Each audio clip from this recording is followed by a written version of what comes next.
रब्बिल आलमीन वस्सलातु वस्सलामु अला सय्यिदिल अंबिया वल मुरसलीन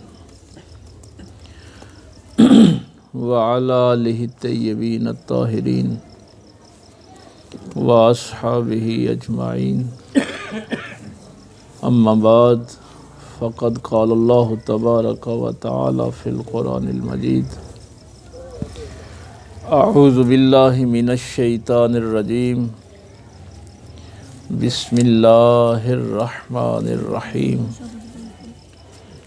या अय्युहल्लज़ीना आमनुत्तक़ुल्लाह व कूनू मअस सादिक़ीन आमनतु बिल्लाहि सदक़ल्लाहुल अज़ीम।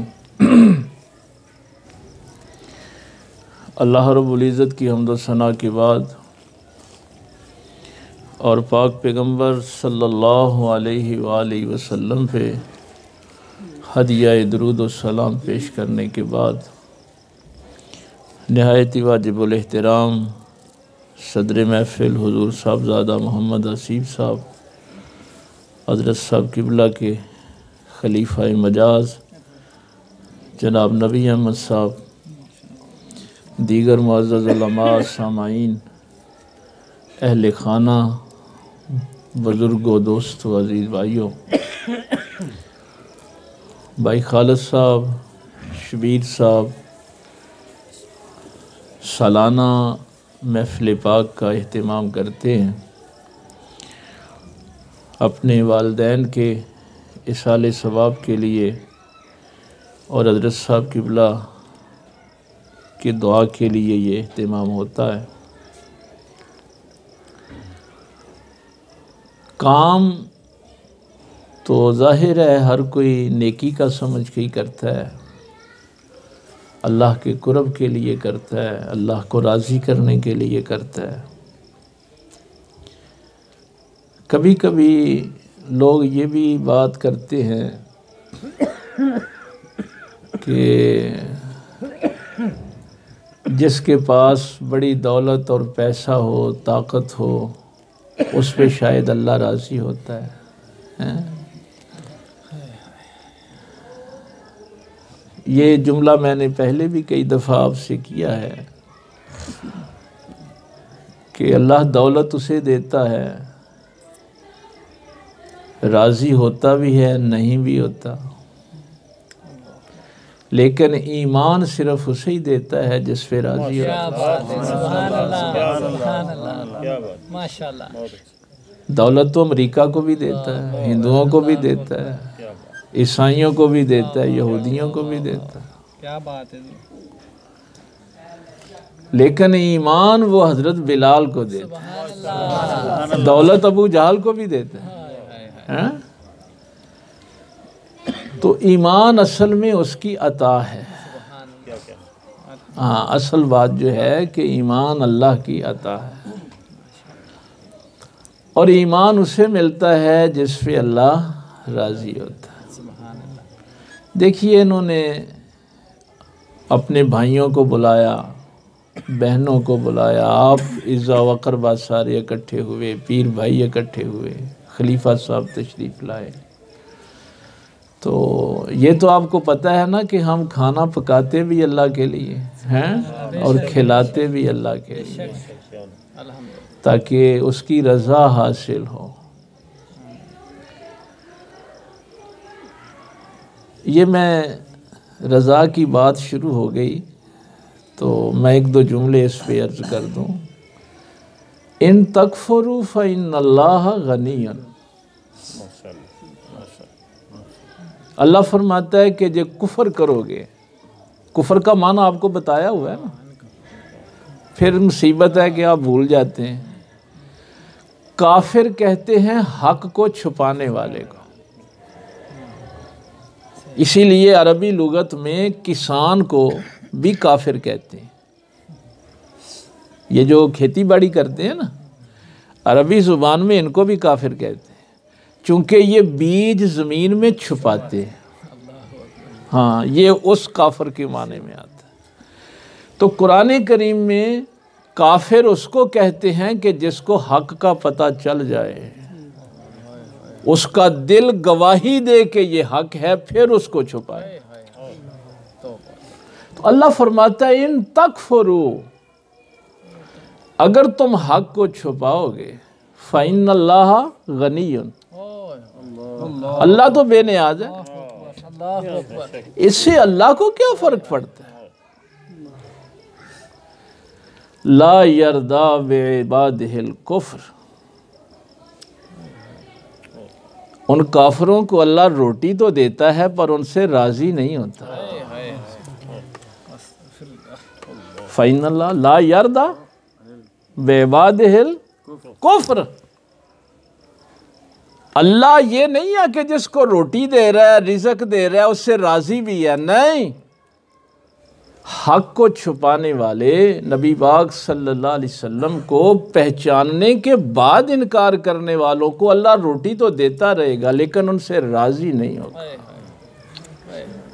वाइन तशकरू यरदा, अगर शुक्र करोगे तो वो राजी हो जाएगा।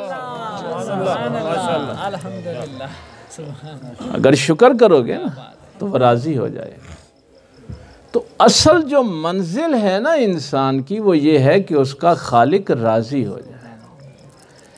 और भाई बाप भी तो रोटी कमा के सारे बच्चों को ही देता है, कोई ज़रूरी तो नहीं को राजी भी सब पे हो, हैं? सब पे कोई ज़रूरी तो नहीं कि वालिदैन राजी भी हों।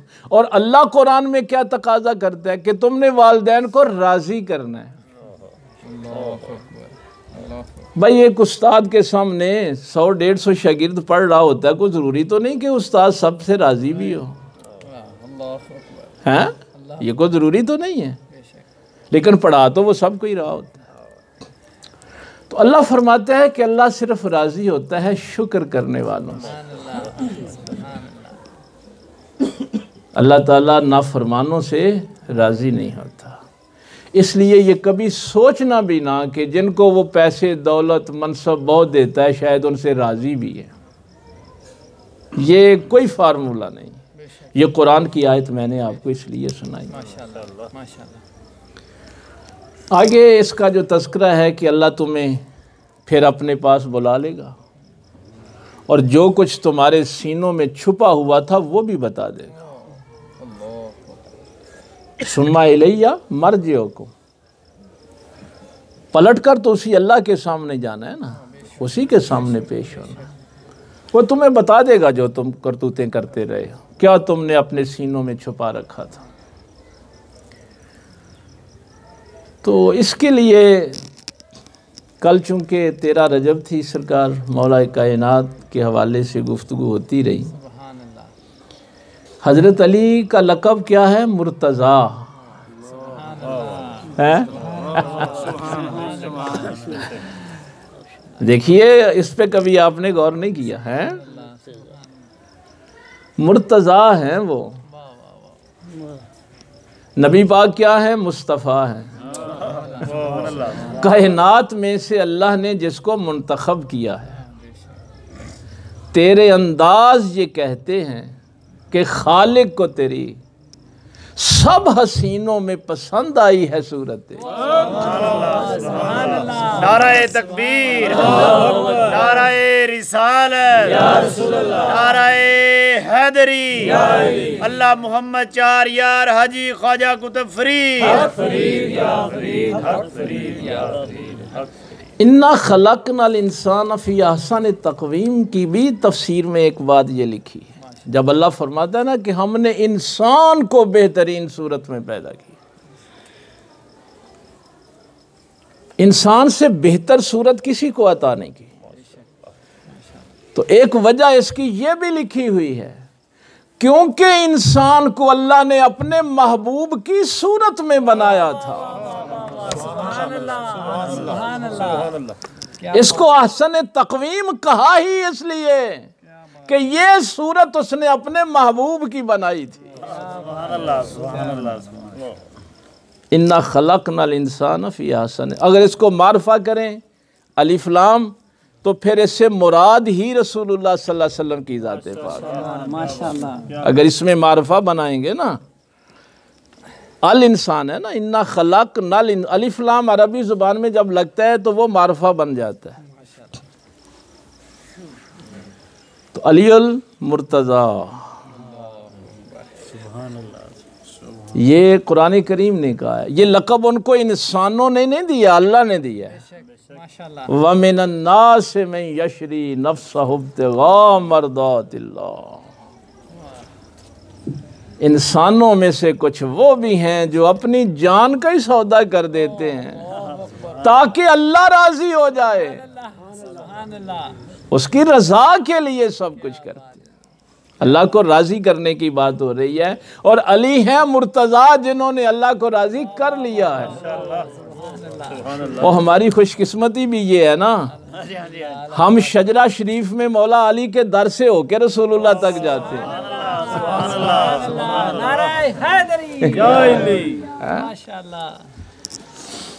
लेकिन इस आयत में एक ख़ास बात जो बयान की गई है, वमिनन नास में यशरी नफ्सहु इब्तिगा मर्दातिल्लाह, इसमें ख़ास बात जो है वो पता है क्या है? ये लफ्ज़ आप भी इस्तेमाल करते रहते, लेकिन मुझे नहीं पता कि आप में से किसी को उसका माना भी आता है या नहीं आता। लफ्ज़ आप बड़ा इस्तेमाल करते हैं। आप कहते हैं कि बंदा तो वो होता है जो वफादार हो, हैं? भाई बेवफा तो किसी को भी पसंद नहीं है। ये मैं मुर्तज़ा का लफ्ज़ अगर आप तक पहुंचाने में कामयाब हो जाए। अब किसी को पता है वफा किसे कहते? कोई बंदा जो है वफा का माना ही नहीं आता, वफा कहते किसे, इस्तेमाल करते। असल में ये बावफा लोगों की बात है जो अल्लाह की रजा हासिल करते हैं। अब मैं अगर फ़लसफ़े की डेफिनेशन बयान करूंगा वो ज़रा मुश्किल हो जाएगी, सादा करके आपको अर्ज़ करता हूँ। महबूब को छोड़ने का मौका मिले पर ना छोड़े, ये वफा है।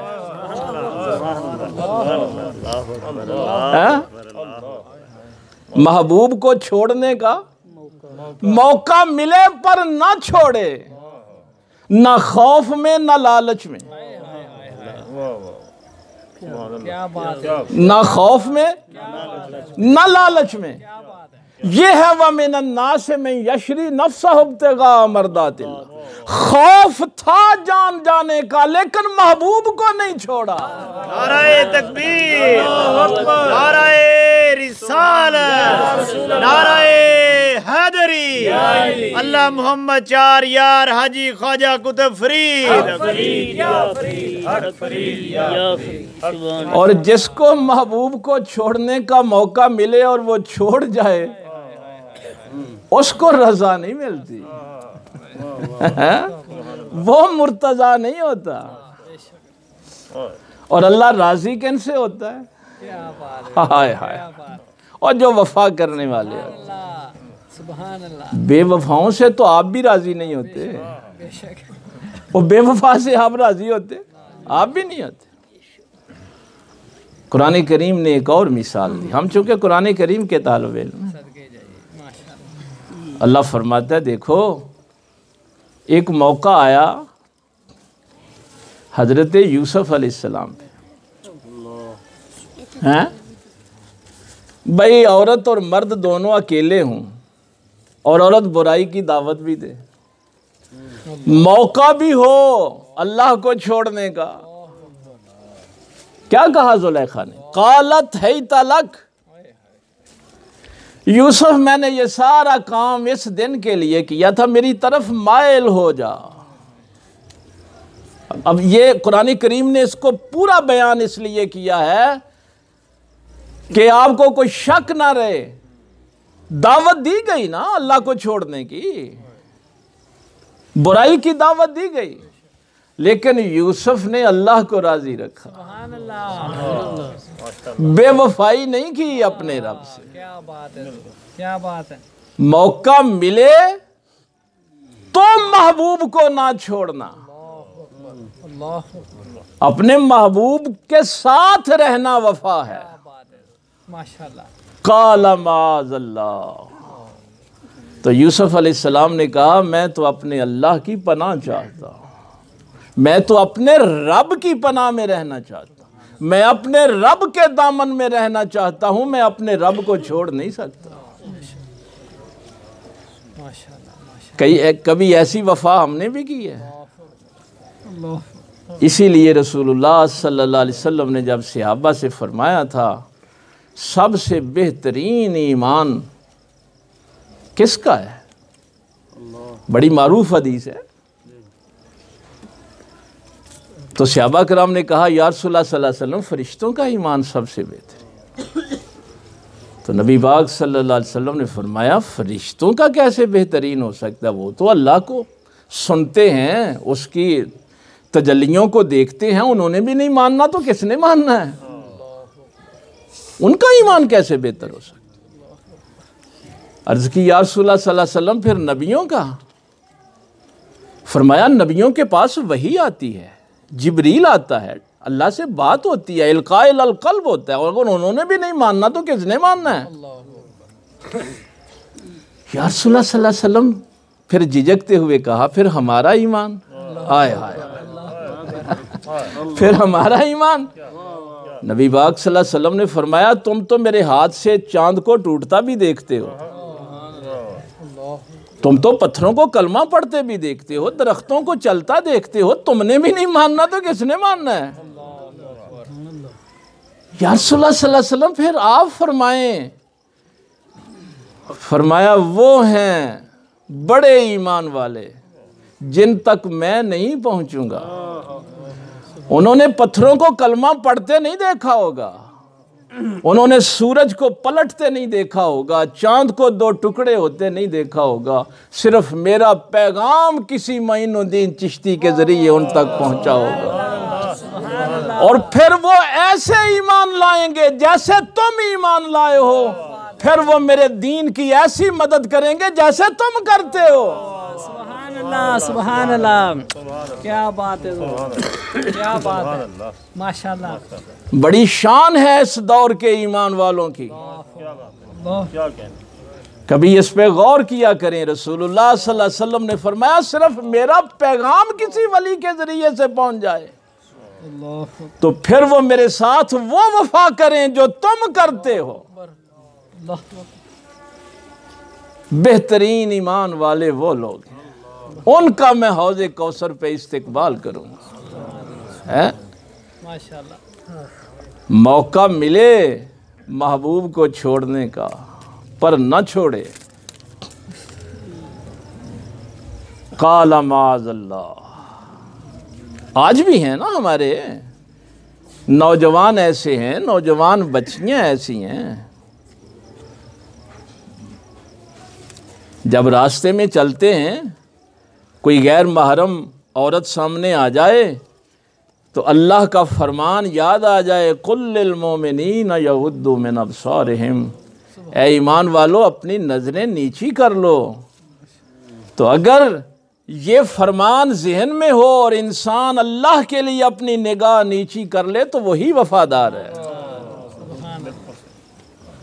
उसको अल्लाह की वफा, अल्लाह की वफा। कोई मेरी माँ बहन बेटी निकाब इसलिए करती है कि मेरा अल्लाह राजी हो जाए, दुनिया नाराज होती है तो हो जाए, मौका मिले भी लेकिन वो न छोड़े अपने रब को। तो ये कोई एक किस्म का मौका नहीं होता। महबूब को छोड़ने के शैतान ने बड़े वसवसे डाले होते हैं। करबला में भी यही कुछ हुआ था। कहते हैं ना हजरत अब्बास की वफा, तो बाकी 72 जो शहीद हुए थे वो को बेवफा थे। और अब नातों में भी कारी सब यही पढ़ते हैं ना, हजरत अब्बास की वफा, तो बाकी सारे बेवफा थे जिन्होंने कुर्बानियां दे दी। वो सारे ही वफादार थे ना, इनकी वफा की बात क्यों होती है? बाकियों को वो मौका नहीं मिला जो अब्बास को मिला था। शिमर मामू था ना, वो भाई सरकार मौलाए कायनात की जब तक तो सैयदा फ़ातिमा तो ज़हरा निकाह में रही, उस वक़्त तक तो अल्लाह का हुक्म था कि आप दूसरी शादी नहीं कर सकते। ये प्रोटोकॉल था ना सैयदा पाक का कि इस घर में अब कोई और औरत नहीं आ सकती। तो सैयदा पाक के विसाल के बाद आपकी शादी हज़रत उम्मे बनीन से हुई। ये हज़रत अब्बास की वालदा है, हज़रत उम्मे बनीन रज़ी अल्लाह ताला। तो ये हज़रत अब्बास की वालदा है और शिमर इनका भाई है। करबला में ये अजीब वाक़या हुआ था। और ये वफ़ादार सारे क्यों सर झुकाते हैं भाई? बाकी भी वफ़ादार थे, लेकिन जिसने मौका पाकर भी ना हुसैन को छोड़ा, ये थी बात असल में। क्या बात है, क्या बात, अल्लाह अकबर। तो असर का वक्त था, सरकार इमाम आली मुकाम एक पत्थर पे तशरीफ़ फरमा थे, ऐसे हाथ में तलवार लिए टेक लगाए बैठे थे। हज़रत अब्बास पास थे। तो शिमर ने दूर से आवाज़ दी।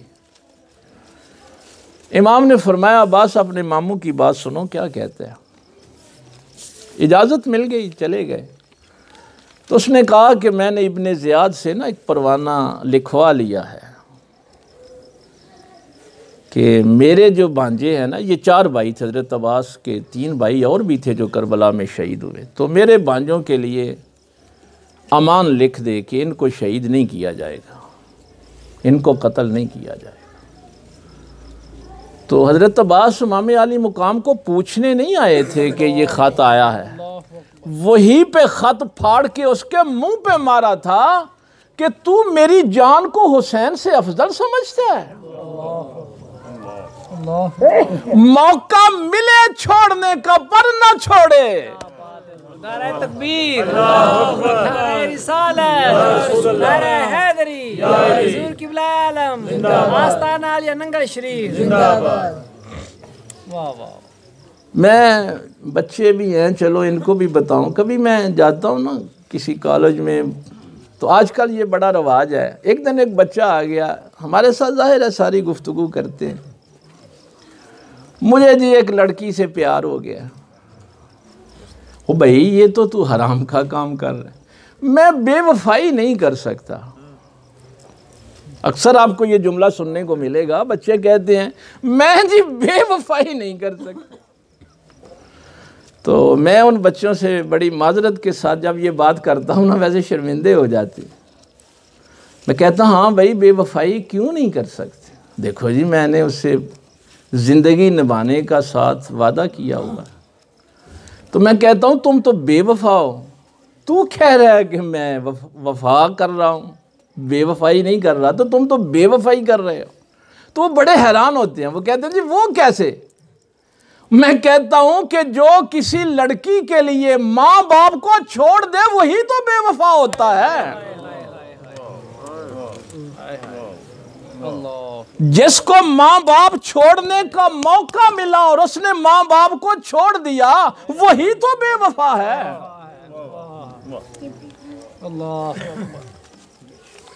उससे बड़ा बेवफा कौन है जो किसी की खातर अपना माँ बाप छोड़ दे। किस तरफ ये कौम चल पड़ी है। चाहिए तो ये था कि तू सबको ठुकरा के अपने माँ बाप के साथ खड़ा होता, अपनी माँ की इज्जत के साथ खड़ा होता, बाप की इज्जत के साथ खड़ा होता, तुझे को वफादार कहता। माँ बाप को छोड़ने का नाम वफादारी है। उससे बड़ा बेवफा कौन हो सकता है। तो ये मुख्तलिफ मैंने आपको मवाक़े बताए हैं। कभी शैतान बेहयाई के ज़रिए से, कभी झूठ के ज़रिए से, कभी फरेब के ज़रिए से बेवफाई करवाना चाहता है। अच्छा, अल्लाह ताला को तौबा वाला क्यों पसंद है? आपको पता है ना कि अल्लाह ताला को बेहतरीन इंसान वो पसंद है जो तौबा कर लेता है। छोड़ दिया ना किसी वजह से, अल्लाह को किसी वजह से छोड़ दिया, बुरी महफिल में बैठ गया, अल्लाह की नाफरमानी कर दी, नफ्स गालिब आ गया, कोई शैतानी वसवसा आ गया, लेकिन जो ही उस महफिल से निकला, जो ही नफ्स का गलबा कम हुआ तो फिर अपने मालिक की तरफ पलट आया है। जब अपने मालिक की तरफ पलट आता है ना तो फिर वो वफादार हो जाता है। और तौबा असल में बेवफाई से है। कई लोग मुझे पूछते हैं कि तौबा, भाई तौबा ये थी कि तुमने अपने मालिक से बेवफाई की, वो बेवफाई छोड़ के जब वफादारी में आ जाते हो तो तौबा कबूल हो जाती है। माशाल्लाह। इसीलिए अल्लाह फरमा रहा है ये 3 दर्जे हैं तकवे के। ए ईमान वालो तकवा इख्तियार करो। सबसे पहला दर्जा जो है तकवे का, कुफर और शिरक को छोड़ना। कुफर भी बेवफाई है और शिरक भी अल्लाह के साथ बेवफाई है। सबसे पहला दर्जा तकवे का, या अय्युहल्लज़ीना आमनुत्तकुल्लाह वकूनू मअस-सादिकीन। ईमान तो ले आए हो, अब कुफर भी नहीं करना, शिरक भी नहीं करना। इस दर्जे से निकल गए। दूसरा दर्जा सय्यात का है, जिनका मैंने जिक्र किया। झूठ बोलता है इंसान, बददयानती करता है, रिश्वत लेता है, सूद लेता है, बदजुबानी करता है। ये सय्यात जितनी भी हैं इनसे बचना, ये दूसरा दर्जा है। और तीसरा दर्जा तकवे का, शक वाली चीजों को भी छोड़ देना। जिसमें शक हो कि बेवफाई हो सकती है। तो मुफस्सिरीन ने लिखा है कि इस दर्जे के बाद इंसान विलायत में कदम रखता है, जब वो शक वाली चीजें भी छोड़ देता है। कुफर और शिरक को छोड़ना, सय्यात को छोड़ना और शक वाली चीजों को, मकरूहात को भी छोड़ देना। माशाल्लाह माशाल्लाह। अब ये इस काबिल हुआ है कि कूनू मअस-सादिकीन, किसी सच्चे के पास बैठ सके। हैं? क्या बात है। कूनू मअस-सादिकीन। हाँ, अल्लाह ने सादिकीन का भी कोई प्रोटोकॉल छोटा नहीं रखा। ये हज़रत अब्दुल्ला इब्न मसूद से किसी ने पूछा था सहाबी कौन होता है। सरकार अब्दुल्ला इब्न मसूद रज़ी अल्लाह ताला अन्हु ने फरमाया था, जिनको अल्लाह मुंतखब करे कि ये इस काबिल हैं कि मेरे नबी की बारगाह में बैठ सके। क्या बात है, क्या बात। कोई हर कोई इस काबिल है कि उसके महबूब की बारगाह में बैठ सके। माशाल्लाह माशाल्लाह। जिनका अल्लाह इंतखाब करे कि ये इस काबिल हैं कि मेरे महबूब की बारगाह में बैठ सके। क्या बात। कोई अल्लाह ने तो हुजूर के उम्मत के सादिकीन का ये प्रोटोकॉल रखा है कि ईमान और तकवे के बाद तुम इस काबिल हो गए कि सच्चों के पास बैठ सको। माशाल्लाह। इसलिए कभी भी अपने अब हम अपने वालिदैन का एहतराम क्यों करते हैं कि अल्लाह का हुक्म है, अल्लाह से बेवफाई ना हो जाए। नबी पाक सल्लल्लाहु अलैहि वसल्लम को राज़ी करना है, अल्लाह को राज़ी करना है, वालिदैन को राज़ी करना है, उस्ताज़ा को राज़ी करना है। ये सारी रज़ा किस लिए है कि अल्लाह राज़ी हो जाए। और नाफरमानों से अल्लाह राज़ी नहीं होता। मत तारीफ़ किया करो कि फ़लाँ बंदे दियां इन्नियां कोठियां बंगले बन गए, इन्नी दौलत आ गई, इन्ने उहदे कोल मनसब आ गए। नहीं, अल्लाह फरमाता है कि हम नाफरमानों से राज़ी नहीं होते।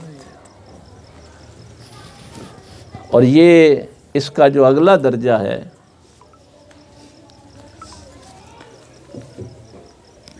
जब आप रज़ा की मंजिल पे चले जाते हैं, ये वैसे मैं उलमा में अक्सर ख़िताब करता हूँ, आम महफ़िलों में मैं नहीं करता, लेकिन आपका चूँकि एक ज़ौक़ होता है।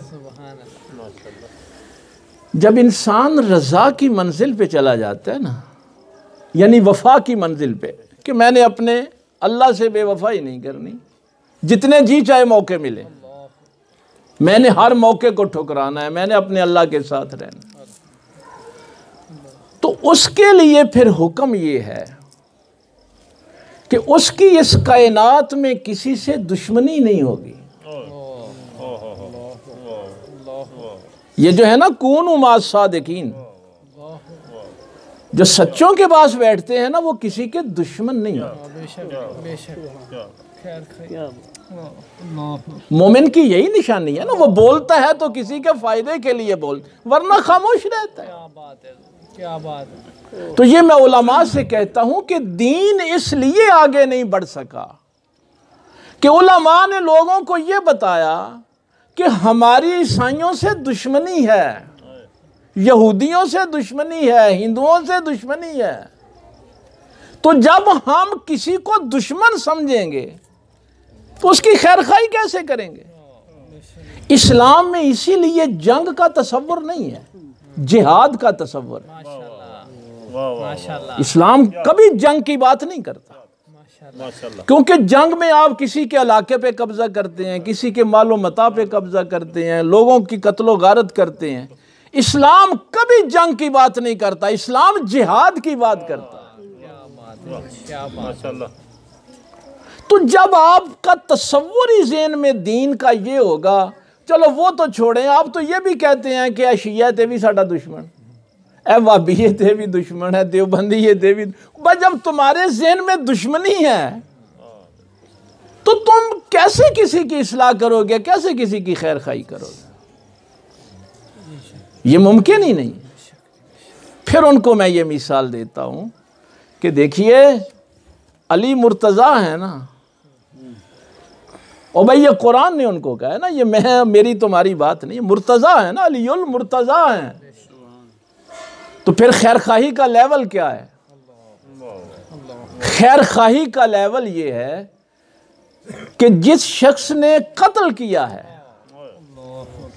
जिसने वार किया है, सर पे तलवार मारी है, और जब एक दो बंदे ने कहा ना कि हकीम इलाज कर लेंगे, तो इब्ने मुलजम ने कहा था कि मैंने इस तलवार के अंदर इतना जहर डाला हुआ है कि पूरा कूफा शहर उससे मर सकता है।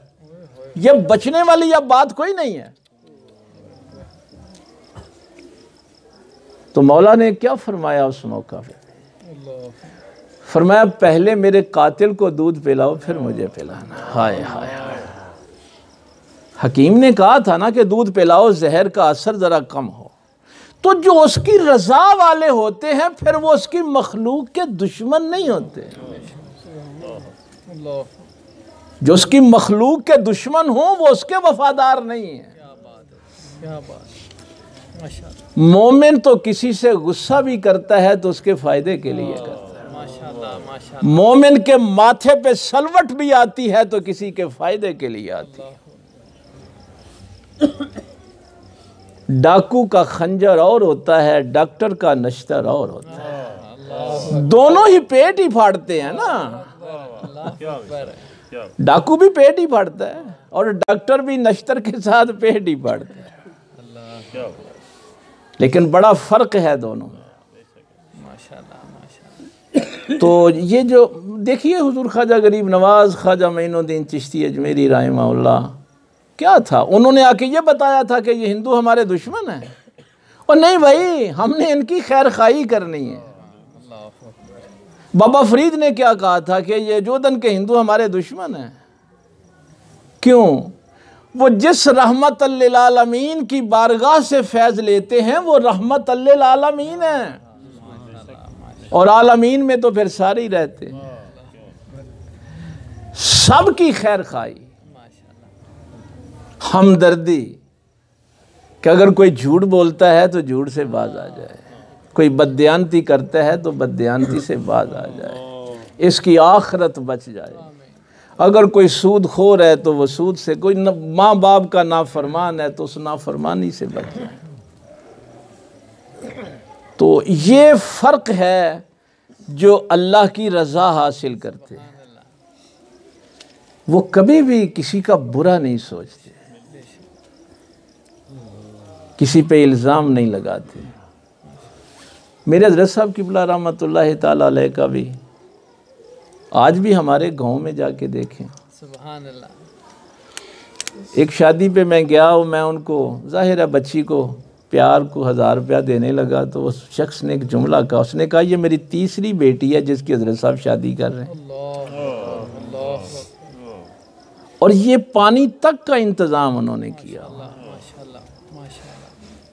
लेकिन किसी को तो नहीं पता था, वो दिखावे के लिए, क्योंकि ये बड़ा जुर्म है। अगर कोई नेकी का काम आप दिखावे के लिए करते हैं तो इससे बड़ा जुर्म और कोई नहीं है। तो दुनिया में अल्लाह ने जितनी मोहलत दी हुई है ना, इस मोहलत में तो अल्लाह कोई कमी नहीं करेगा। फिरौन को 40 साल मोहलत थी, वो पूरी की, उसने बच्चे ज़िबा किए, उसने हज़रत आसिया के साथ जो जी चाहे उसने किया। जितनी अल्लाह मोहलत देता है वो आपने पूरी करनी,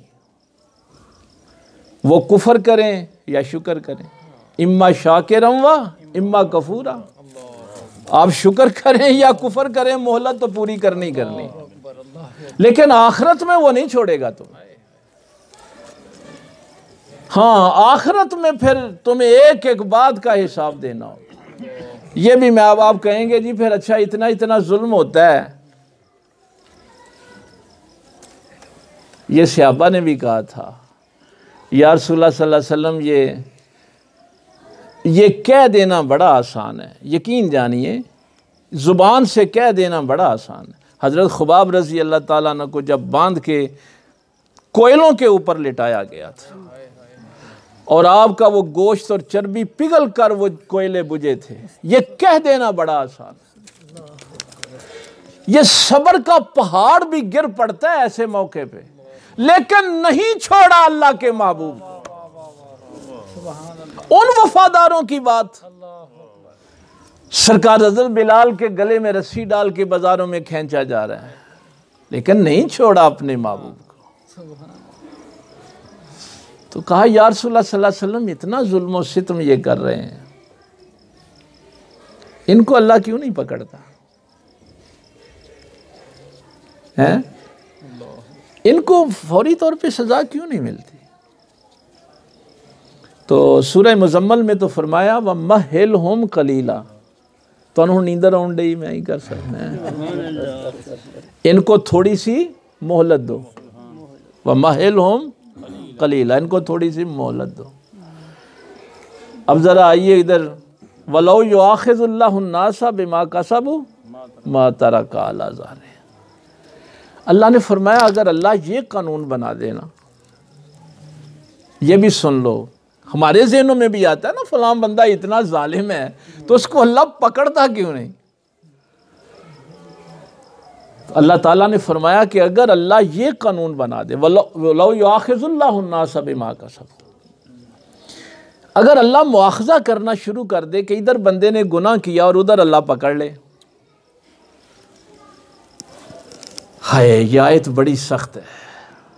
फरमाया फिर तुम में से कोई भी नहीं बचेगा।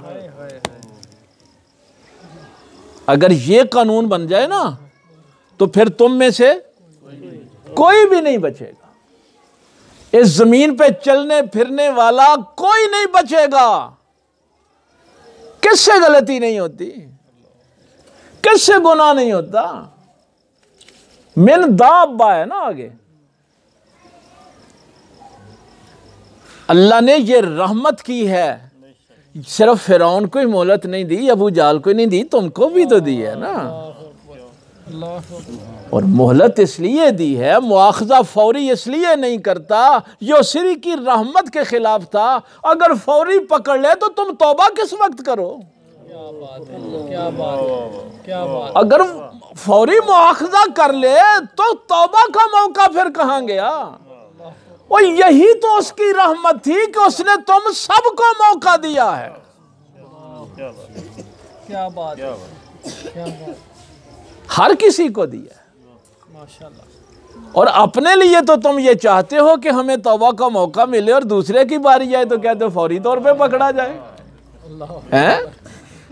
नहीं, ये उसकी रहमत के खिलाफ है। तो आगे फिर इंसानों की दो किस्में हो जाती हैं ना, कुछ समझते हैं कि असी बड़े चलाक हैं, फड़े नहीं जान रहे, और कुछ जो हैं वो तौबा कर लेते हैं। कुछ समझते हैं कि असी बड़े शायर हैं, और साढ़े केड़ा पता पिया लग जाए। इसीलिए तो अल्लाह ने फरमाया कि जो कुछ तुम्हारे सीनों में भी छुपा हुआ है ना, तुम नमाजों से लोगों को धोखा देते थे, मैं बताऊंगा कि तुम दिखावे की पढ़ा करते थे। जो कुछ तुम्हारे सीनों में छुपा है वो सब मैं जाहिर कर दूंगा क़यामत वाले दिन। तो इसलिए इसको भी रहमत समझा करें। अल्लाह ताला ने हर किसी को मौका दिया है, तौबा का मौका दिया है, पलटने का मौका दिया है। मोहलत जितनी है वो सब ने गुजारनी।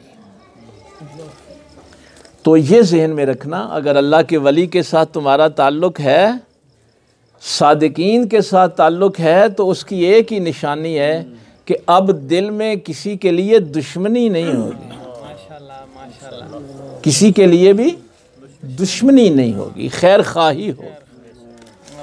और ये मुर्तज़ा ने करके दिखाया है कि कातिल भी होगा तो उसके लिए हम रहमदिली का काम करें। कातिल के लिए भी दूध उसको पहले पिलाएंगे। और कभी यकीन जानिए, इन बुजुर्गान दीन को जब हम देखते हैं, मेरे हज़रत साहब किबला के साथ भी बड़ी ऐसे लोग साजिशें, बातें, पता नहीं क्या क्या कुछ बनाया करते थे, लेकिन हज़रत साहब किबला भी हर किसी की खैर खाही करते थे, हर किसी के साथ हमदर्दी रखते थे। होता है हमारे ऊपर चूँकि ज़्यादा फरीज़ा है कि अगर कोई ऐसी बात करे तो उसके लिए दुआ करें, उसकी हिदायत के लिए दुआ करें।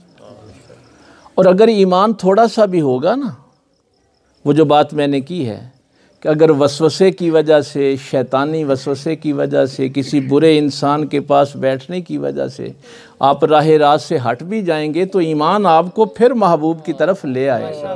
माशाल्लाह। ईमान का फ़ायदा ये होता है, क्या बात है। ईमान पलटा लाएगा आपको उधर को। मैं एक वाक़या आपको पिछले दिनों का बताता हूँ। सीफ साहब मेरे साथ ही थे, हम फातिहा पढ़ने के लिए कंजरूड़ गए। आपके पीर भाई, बड़े पुराने पीर भाई आलम कसाई साहब, तो अपने विसाल से ना चंद दिन पहले मुझे फ़ोन किया उन्होंने।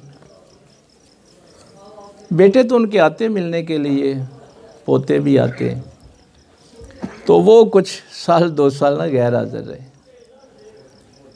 तो फ़ोन किया, कहने लगे पहचाना मुझे? मैंने कहा जी नहीं, मैंने तो नहीं पहचाना, मैं आलम कसाई उतो बोलना पिया कंजरूड़ तो। तुसां वाला गड्डी बेच के सारे नूं पैसे दिते सन। ये उन्होंने 80 साल का बूढ़ा आदमी मुझसे सवाल कर। मैं क्या, हाँ जी, मैंने अपने सारे बहन भाइयों को पैसे दिए थे। वाकई ही दिए थे? मैंने कहा हाँ, मेरा कोई बहन भाई इससे इनकार नहीं करता। मैंने आपको था सूरज रसाब के और उस पर भी ये बात की थी। वो शख्स आहें और सिसकियाँ लेने लग गया, कहने लगा मुझे तो एक बंदा मिला था, वो कहता था आप साहब गड्डी बेच के पैसे ही खा गए। अब देखिए उस बदबख्त इंसान, उसको ये नहीं पता कि जो किसी एक बुराई का आगाज़ करता है, जब तक लोग उस बुराई पे अमल करते रहेंगे उन सब लोगों का अजाब उसको होगा। यानी ये ज़ाहरी तौर पे तो जाहिर है मुझे नुकसान, वहाँ उसको को बंदा मिला था। अब देखिए ये बात जो मैं आपको बताने लगा हूँ, काबिल ने हज़रत हाबील का पहला कत्ल किया ना, ये 6ठे पारे में जो है। अब क़यामत तक जितने कत्ल होंगे, नबी पाक सल्लल्लाहु अलैहि वसल्लम ने फरमाया कि हर कातिल को भी गुनाह होगा और उसमें से काबिल को सब के बराबर गुनाह होगा। यानी जो किसी बुराई का आगाज़ करता है, उस बुराई पे जब तक लोग अमल करते रहते हैं उसको वो अजर मिलता रहता है। इसी तरह जो किसी नेकी का आगाज़ करता है, जब तक वो नेकी चलती रहती है उसको भी सवाब मिलता रहता है। अब उनने उन पे कोई गुस्सा नहीं खाया कि देखिए आप इतनी बड़ी बात मेरे ऊपर एक इल्ज़ाम लगा रहे हैं ना, तोहमत लगा रहे हैं, और तोहमत आपको पता है बदकारी के बराबर गुनाह है। दूसरा सवाल उन्होंने किया, कहने लगे आप लोगों को नंगल शरीफ जाने से रोकते हैं। मैंने फिर भी गुस्सा नहीं किया क्योंकि मैं सादिकीन के पास बैठता था। मैंने कहा बाबा जी मैं 1980 में पहली दफ़ा यहाँ तरावियाँ पढ़ाने के लिए, कंजरूड़ मैंने 8 मसल्ले सुनाए हैं, 8 साल मैंने वहाँ तरावियाँ पढ़ाई हैं। उस वक़्त मैं 6ठी क्लास में पढ़ता था और इन्हीं बाबा जी के पास रहा करता था। तो मैंने कहा कि मेरा बचपन से आपके साथ ताल्लुक़ है, मैंने आपको मना किया है, सबसे पहला ताल्लुक़ तो मेरा आपके साथ ही था ना, तो मैंने आपको मना किया। बाबा जी ज़ारो कतार रोने लग, कहने लगे मैंने इस तरफ तो ध्यान ही नहीं दिया, अब इन बदबख्तों को बताऊंगा कि यार अगर वो मना करते तो मुझे सबसे पहले करते। तो मेरे लिए यही था कि चलो फौत होने से पहले उसको तौबा नसीब होगी। अगर उसके दिल में मुर्शिद की सच्ची मोहब्बत थी, ईमान था, तो चलो मरने से पहले सीफ साहब के साथ हम दुआ के लिए भी गए उधर। तो अगर ईमान होगा, ये मिसाल मैंने इसलिए दी है कि अगर ईमान होगा ना, कोई बदबख्त इंसान मिल भी जाए तो आप तौबा की तरफ पलट जरूर आएंगे। क्या बात है, क्या बात है। वाह वाह वाह। खलीफा साहब आज नहीं है, इकबाल साहब, हम तन्हाई में भी बैठते हैं तो अगर कोई ऐसी बात करे तो हम यही दुआ करते हैं मौला इनको हिदायत दे, ये बच जाएं।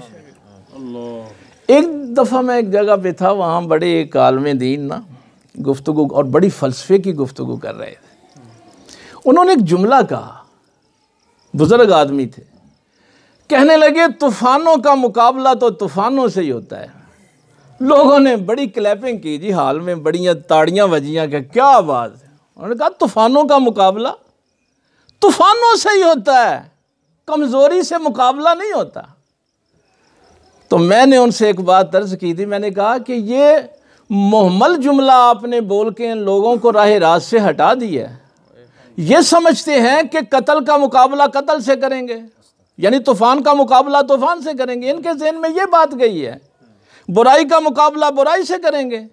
मैंने कहा जुमला सही है, तूफ़ानों का मुकाबला तूफ़ानों से ही होता है, लेकिन कुरान कहता है दुफा बिल्लती ही ahsanussayyi'ah,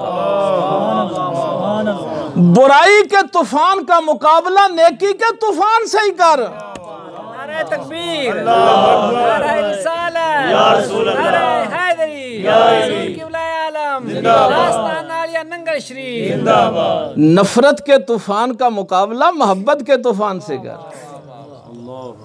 क्या बात है सरकार। जैसे मेरे इमाम आली मुकाम ने करबला में जुल्म के तूफान का मुकाबला सब्र के तूफान के साथ किया था। क्या बात है, क्या बात है। मुकाबला तूफानों का तूफानों के साथ ही, लेकिन कभी भी बुराई का मुकाबला बुराई से नहीं करना। माशाल्लाह। सब के लिए हिदायत की दुआ मांगनी है। अब पता चला ना, अगर सादिकीन के साथ रहना है तो फिर हमारी किसी से दुश्मनी नहीं है, फिर हम खैर खाही करेंगे, चूँकि अल्लाह ताला का हुक्म यही है। वरना रहमत लिल आलमीन पैगंबर भी कहते कि सबको मार दो, ख़त्म कर दो। तो कोशिश करें, अगर कोई झूठ बोलता है तो वो झूठ से बाज आ जाए, अगर कोई साजिश करता है तो साजिश से बाज आ जाए। गुस्सा भी आए तो अल्लाह की रज़ा के लिए आए। जब बच्चा आग में हाथ डालता है ना तो माँ थप्पड़ नफरत में नहीं मारती, मोहब्बत में मारती, हमदर्दी में मारती। तो इसलिए भाई अगर वफादारी करनी है और करनी है, अगर ईमान है तो फिर वफादारी तो करनी है।